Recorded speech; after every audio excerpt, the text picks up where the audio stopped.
Hey everyone, today we're diving into a secret. The fourth guy wondered why his dad still couldn't watch the chickens. Grandpa said it was as useless as his dad, and he wanted to change the subject. He tried to ask where his study materials are, and after a long silence, Grandpa accepted the reality, surrounded by grandchildren, but can't enjoy family time. With Grandpa's help, the fourth guy went to deliver something to Grandma, but she couldn't stop complaining about his dad, constantly getting bugged at home. The more he listened, the more speechless he became. Now isn't the time for complaints, he just needed to get his book published quickly. If it becomes a bestseller, he could help his dad pay off gambling debts and turn the family's luck around.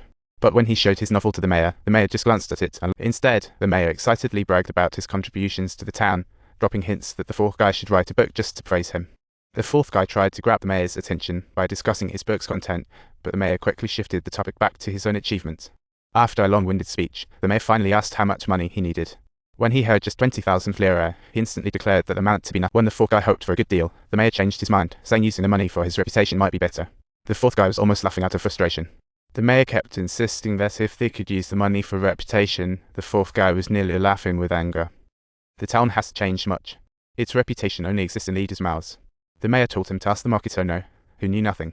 Instead, the owner wanted to turn his novel into a travel guide to cash in. The fourth guy felt insulted and could only leave in despair. Little did he know, on the way back, a familiar voice sparked some heated memories from class. He paused to look and spotted a familiar figure in the sunlight nearby. The girl's smile was as bright as a flower, and the fourth guy's eyes sparkled. He liked this honest, quiet girl since school, who was also a straighter student. Time flew by, and the boy turned into a man, becoming even more mature, but he seemed to carry more signs of life's burdens. The once spirited young boy was now drifting toward a bittersweet path. The girl decisively tossed her headscarf, letting her hair dance in the wind. This stirred the fourth guy's memories. She once crazily liked him, but he ignored her due to studies. Now, feelings blossomed in the wind.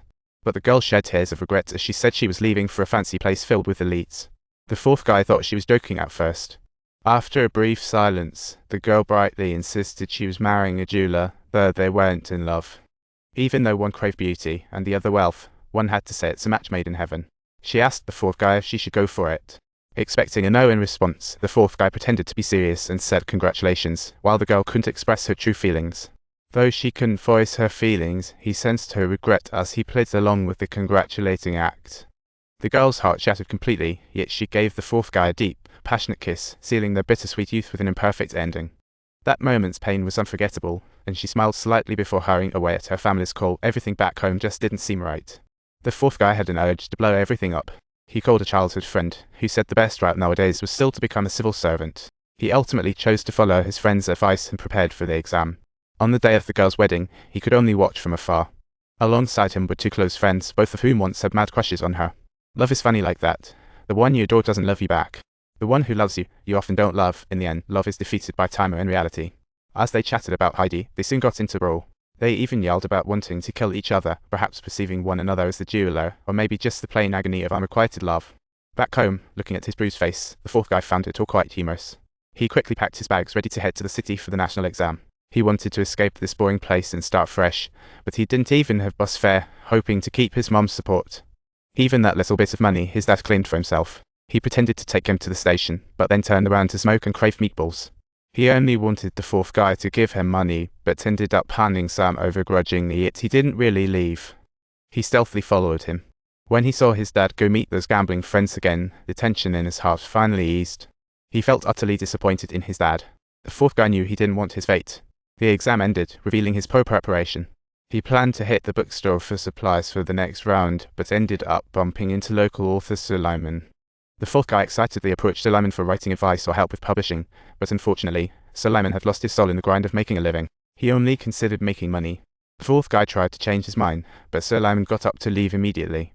He merely stated that ideals are utterly worthless in the face of reality, yet the fourth guy still refused to give up, steadfastly trailing behind Suleiman without ceasing.